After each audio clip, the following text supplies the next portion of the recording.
Imagine experiencing this like really intense, unyielding itch. The kind that literally keeps you awake at 2 in the morning, right? You're just staring at the ceiling, completely exhausted. Oh, yeah. That's incredibly draining. Right. It's unrelenting, it's distracting, and physically agonizing. So, you finally make an appointment, you sit in the doctor's office, you explain exactly what you were feeling, and the doctor just takes a quick look and dismisses your concerns. Happens all the time, sadly. And why? Because you don't have the quote-unquote hallmark visual sign of the condition they are looking for. Yeah, it's an incredibly frustrating scenario. And unfortunately, it is a reality for far too many patients dealing with complex dermatological issues. I mean, modern medicine often relies so heavily on visual pattern recognition, right? Right, like what they can see. Exactly, what a doctor can physically see in a quick, maybe 5-minute exam. Yeah. And because of that, it sometimes just completely ignores the very real, agonizing physical experience that you, the patient, are describing. Yeah, and that tension, that gap between what a doctor sees and what you feel, that is the driving force behind today's deep dive. We are examining a massive stack of sources today. We've got medical guidelines, dermatology atlases, and some incredibly revealing patient advocacy material. And our mission is to answer a highly specific but absolutely crucial question. It really is crucial. Can a chronic skin condition, vulvar lichen sclerosus, or VLS, cause severe chronic itching without ever presenting its famous visible white patches? So to really get to the bottom of this, we first need to define the battlefield, so to speak. Lichen sclerosus, which you will often see abbreviated in the literature as simply LS, is a chronic inflammatory autoimmune skin disorder. Autoimmune meaning the body is kind of attacking itself. Precisely. And it most commonly targets the anogenital region, so the vulva and the anus in women and the foreskin and glands in uncircumcised men. Now, it can affect anyone of any age, but the epidemiological data points to 2 distinct peak ages of onset, Which prepubertal girls and postmenopausal women. And we are not talking about a rare 1 in a million disease here either. In general gynecology practices, the prevalence is surprisingly high. It's estimated at about 1 in 59 women. Okay, let's unpack this. Because if it is that common, like 1 in 59, you would think diagnosing it would be a fairly straightforward process for most doctors. You would think so, yeah. But the reality in the sources is that patients are constantly slipping through the cracks. They are just not getting diagnosed. So to figure out why this massive disconnect exists, we really have to look at what the medical textbooks tell medical students this condition should look like. Right. So when a medical student opens a dermatology textbook to the chapter on lichen sclerosus, the absolute clinical hallmark they are trained to look for is hypopigmentation. Meaning a loss of color. Exactly. The classic presentation is universally described as ivory white atrophic plaques. The skin, it loses its elasticity and takes on this very specific, really fragile texture. The descriptions in the atlases are super specific, actually. They are. Textbooks often describe it as looking like crinkled cigarette paper, or sometimes shiny and smooth like wax paper. Wow, cigarette paper, that paints a picture. It does, and it frequently forms a very distinct figure of 8 or keyhole pattern surrounding the vulva and the anus. So that specific visual, the white crinkled keyhole, that is hammered into clinicians as the definitive, undeniable sign of the disease. Meanwhile, though, as the textbook is so hyper-focused on the color white, the physical toll on the patient is entirely focused on sensation. Right. The sources detail chronic severe pruritus, which is just the medical term for itching. And it's notoriously worse at night. Or it's worse at night, yeah. We are talking about an itch so deep it alters your entire quality of life. It causes severe sleep deprivation, and it brings on intense pain, soreness, and just extreme discomfort. And the constant scratching that naturally results from that pruritus causes a cascade of secondary issues. Patients develop excoriations, which are essentially micro tears and deep scratches in the skin. Just from trying to find relief. Exactly. And they also develop painful fissures, particularly at the posterior fourchette. Which is where, exactly? Oh, it's the tissue just at the entrance to the vagina. So it becomes this vicious cycle of itching, tearing, and then healing with even weaker skin. Yeah, and the LSSN, that's the Lichen Sclerosus Support Network, they bring in some fascinating anecdotal evidence that completely shatters this textbook narrative. They really do. Many patients in their community report having biopsy-confirmed VLS despite having absolutely zero white areas on their skin. Not at all. Right. And their doctors were completely stumped. They looked at the tissue, saw redness, maybe some swelling, and those fissures we just mentioned, and they immediately ruled out lichen sclerosus just because those ivory white plaques were missing. And that reliance on the classic visual leads to massive delays in getting a proper diagnosis. It just leaves the patient to suffer for months or even years. It's like a doctor refusing to diagnose a cold because you don't have a runny nose, even though you have a fever, a hacking cough, and a sore throat. That's a great analogy. Why are we so overly focused on the white patches? Patients are essentially being told there is no fire just because the doctor can't see the smoke yet. But, they're the ones feeling the burns. What's fascinating here is the fundamental difference between a clinical sign and a clinical symptom. Oh, okay. Break that down. So in medicine, signs are objective. They're the things a clinician can visibly see, measure, and document, like a change in skin color, a swollen lymph node, or, drop in blood pressure. Right. Symptoms, on the other hand, are subjective. They are what you, the patient, physically feel and report, like a burning itch or a wave of nausea. And in the natural progression of many autoimmune diseases, including lichen sclerosus, the subjective symptoms precede the classic visible signs by a wide margin. Okay, so if the white patches are just the aftermath, what exactly is the immune system doing in the lead-up that makes it so agonizingly itchy? We really have to look at the biological mechanism of why this happens. Yeah, and there is a brilliant 2023 study by DeLuca and colleagues that maps out the pathogenesis, basically the biological step-by-step of how the disease develops. What did they find? Well, the hallmark hypopigmentation, that famous ivory white color, it happens because the autoimmune-related damage literally destroys the melanocytes in the skin over time. Melanocytes being the cells that give us our color. Exactly. They are the specific cells responsible for producing melanin, which is the pigment that gives our skin its color. So when a doctor sees those white patches, they're essentially looking at scars, right? Where the body's own immune system has waged war on the pigment-producing cells and just wiped them out entirely. That's right. But DeLuca's research highlights that this destruction is a staged, progressive process. In early-stage VLS, the melanocytes are actually still there. Wait, really? Yeah, their numbers might be reduced as the immune attack begins, but they haven't been completely obliterated yet. The total visible absence of melanocytes is a feature of late-stage VLS. Ah, okay. And insights from Dr. Corey Babb, who is a vulvovaginal specialist, alongside a foundational 2005 histopathology study by Dr. Regauer, they kind of fill in the blanks of what is happening during that early stage. Before the skin ever turns white, the immune system is mounting an attack. When the body thinks there's a threat, even if it's confused and just attacking its own tissue, it triggers an acute inflammatory response. Sounding the alarm. Right. It widens the blood vessels to rush white blood cells to the area. That widening is called vasodilation. And when you pump an area full of excess blood, the tissue looks bright red or erythematous rather than pale or white. And that rush of blood and immune cells is directly tied to the primary symptom you mentioned earlier, the itch. Oh, how so? When the immune system triggers this inflammatory cascade, it doesn't just send blood. It releases a flood of chemical messengers, including histamines and cytokines, directly into the skin bed. Like an allergic reaction almost. Exactly. These inflammatory chemicals heavily aggravate the local nerve endings. The nerves are essentially bathed in an irritating chemical soup, and that constant nerve aggravation is what creates the severe, deep neuropathic itch. Wow. All of this intense biological warfare is happening right below the surface, long before the melanocytes give up and die. Here's where it gets really interesting.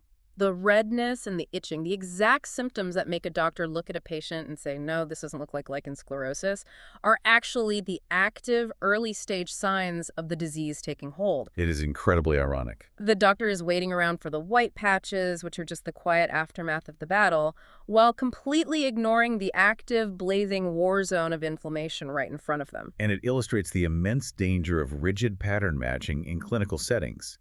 If a clinician is only trained to recognize the late-stage destruction, they're going to completely miss the crucial window of early intervention, when the disease is most active and, frankly, most treatable. Yeah, and if early VLS just looks red, irritated, swollen, and itchy, it is obviously being mistaken for a whole host of other, more common conditions. Oh, absolutely. The sources highlight several imposters that patients get diagnosed with before someone finally figures out it is actually lichen sclerosus.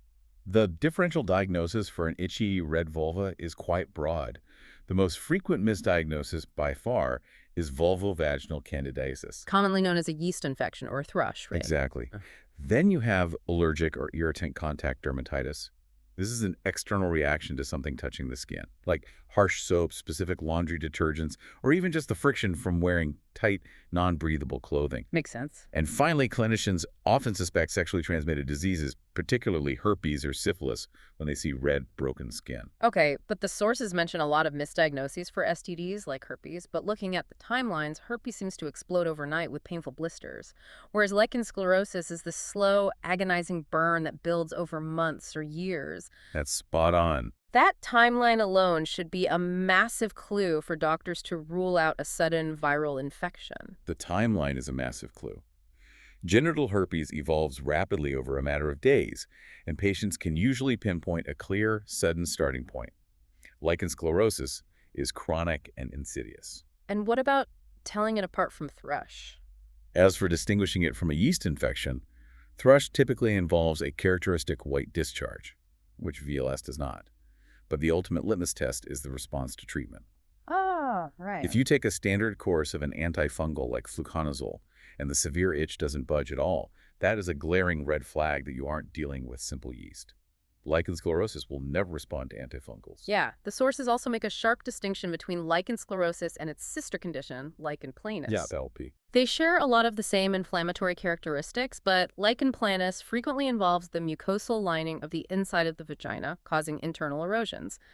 Lichen sclerosus, on the other hand, is strictly a disease of the keratinized skin on the outside. It almost never involves the internal vaginal mucosa. And that geographical difference is a vital tool for narrowing down the diagnosis. If the inside of the vagina is inflamed and scarred, you can generally rule out VLS. Okay, but let me push back here for a second. Sure.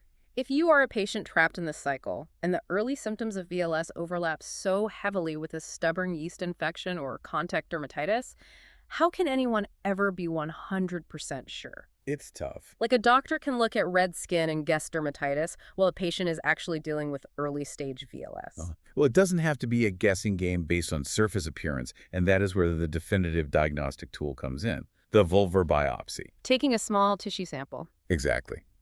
A biopsy is mandatory if the diagnosis is uncertain or if the clinical appearance is atypical. And as we've established, having intense itch without white patches is considered atypical by textbook standards, even if it is biologically completely normal for early-stage disease. Because even if the surface of the skin just looks vaguely red and irritated to the naked eye, the microscopic structure of the tissue tells the real story. Precisely. A pathologist looking at a tiny tissue sample under a microscope isn't looking for white patches. They're looking for specific cellular changes. What kind of changes? They look for a lichenoid inflammatorial infiltrate, basically a specific pattern of immune cells swarming the area. They're also looking for a very distinct structural change called subepidermal hyalinization of collagen. Which sounds incredibly dense. Right. But the sources break this down beautifully. They really do. Normally, the collagen in your skin is like a flexible woven net that gives your skin its bounce and structure. But the intense inflammation of VLS essentially melts that net into a solid, stiff sheet of glass. That glassy hyalinization is the dead giveaway under the microscope. It is the definitive proof. If the pathologist sees that glassy collagen change, they can confirm VLS with absolute certainty, bypassing the need for any visible white patches entirely. Now that we know how to bypass the visual bias and actually get a real diagnosis, we have to talk about the consequences of leaving this untreated. We need to move from the frustration of a misdiagnosis to the harsh reality of what this disease does over time. And the stakes couldn't be higher, because lichen sclerosus is a progressive scarring disease. If that intense inflammatory immune response isn't stopped, the continual scratching combined with the underlying tissue damage leads to permanent, irreversible architectural changes to the genitalia. Yeah, the descriptions in the medical texts of this architectural damage are honestly sobering. Very. Without intervention, the labia minora, the inner lips, can gradually resorb. The tissue essentially shrinks, flattens out, and disappears into the surrounding skin. And it gets worse. Yeah, the clitoris can become completely buried and trapped under fused, scarred skin, which is a condition called clitoral phimosis. And the vaginal opening itself can narrow severely due to the scarring. Introital stenosis. Right.